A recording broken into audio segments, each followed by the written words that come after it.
The night was April 10th, 1964. Anne Bancroft stepped up to the podium to present the 36th annual awards. The nominees were announced, followed by a break of silence.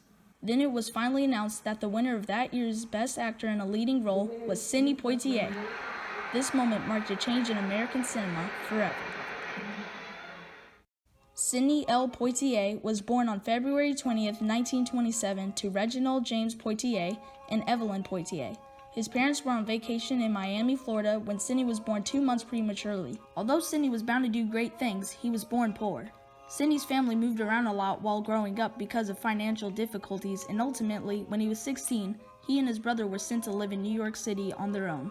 In New York City, he lied about his age in order to join the U.S. Army, where he served his Army years. During these years, he provided aid as a medical attendant at a mental hospital. However, Sidney quickly became tired of the Army life and decided to fake his own insanity instead of admitting his age. Sidney's first attempt at acting, faking insanity, was so convincing that there was even talk of shock treatment, causing Sidney to come clean soon after. After Sidney's discovery that he could act, he quickly decided to continue his newly found passion and studied acting at the American Negro Theater. This decision led him to some of the most educational and influential years of his life, as he toured the United States during his stage years. However, his acting career almost didn't happen at all. His first application for the theater school was denied because of his heavy Bahamian accent. So for the next 6 months, Sidney consistently listened to the voices of American radio hosts in order to acquire the national accent. Sidney's hard work and perseverance eventually paid off when he was accepted into an acting school at his next application.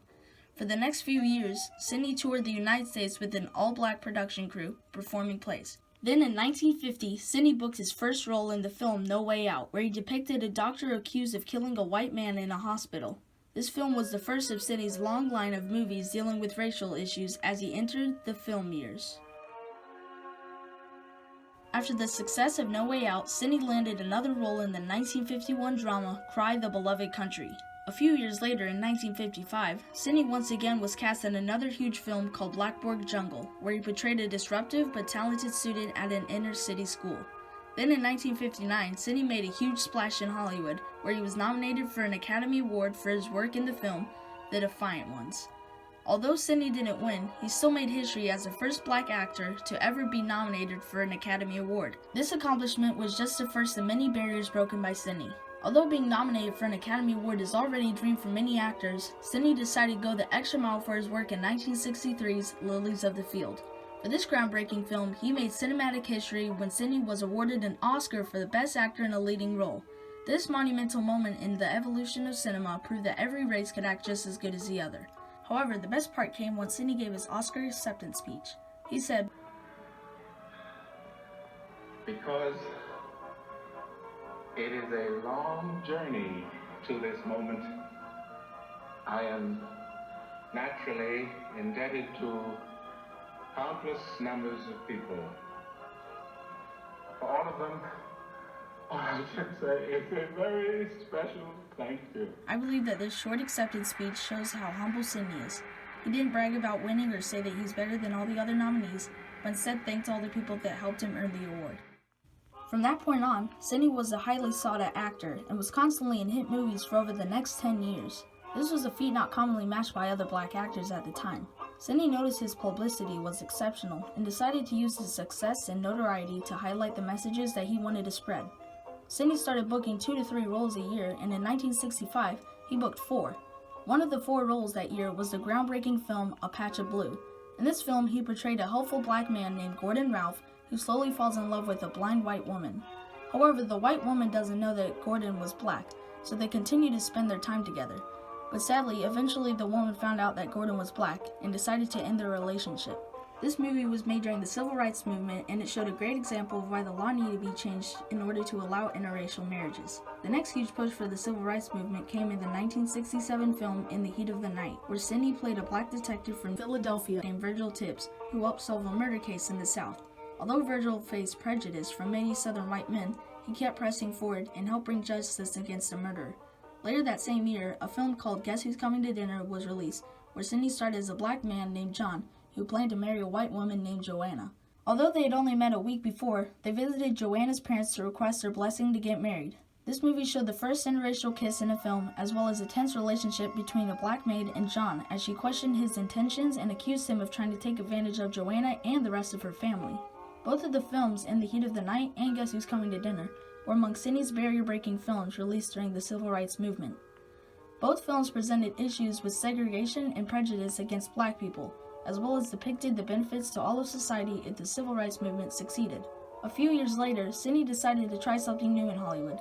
He wanted to be able to select a movie project and steer them the way that he wanted them to be presented. In 1972, with Buck and Preacher, Sidney released his directorial debut, as well as started the beginning of his directing years. In Buck and Preacher, Sidney co-starred as Buck, a friendly guide for former slaves, alongside Preacher, a hard-headed con artist. Together they put aside their racial differences when a gang attempts to gather up all freed slaves and return them to Louisianian plantations. Sidney once again focused on what good can come out of a bad situation when people decide to look past race and focus on helping other humans for the greater good. Sidney's broad ideas and important themes helped boost the civil rights movement and break through discrimination. Also, his excellent work helped inspire other directors to cast other black actors in roles to tell stories that needed to be told. Once Sidney started to gain popularity and respect, other actors started to have broad success also, such as Bill Cosby and James Earl Jones, who both later won Golden Globes.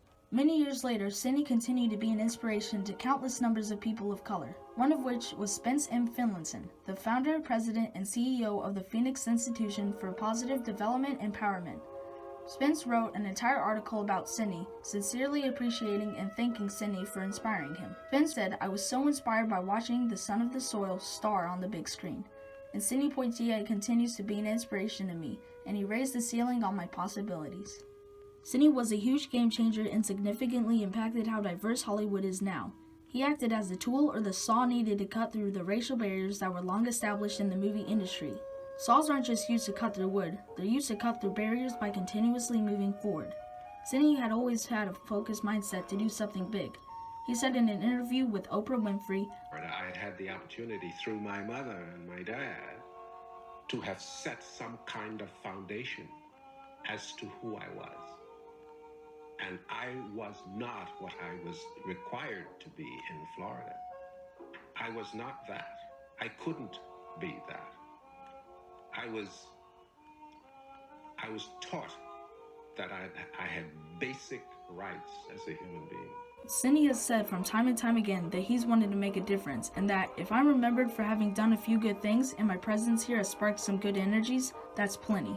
Sidney is a huge inspiration not only to people who want to follow their dreams in spite of political or societal limitations, but also to many others who learn from his movies that we should all be more inclusive and accepting of others who are different than us. Sidney's powerful messages of hope, love, and perseverance throughout his movies definitely impacted the civil rights movement. If Sidney didn't take the risk of portraying difficult yet important roles that helped create an awareness of racial injustice, the world could be very different now. Sidney was not only a talented actor, but also the saw needed to break the racial barriers throughout America.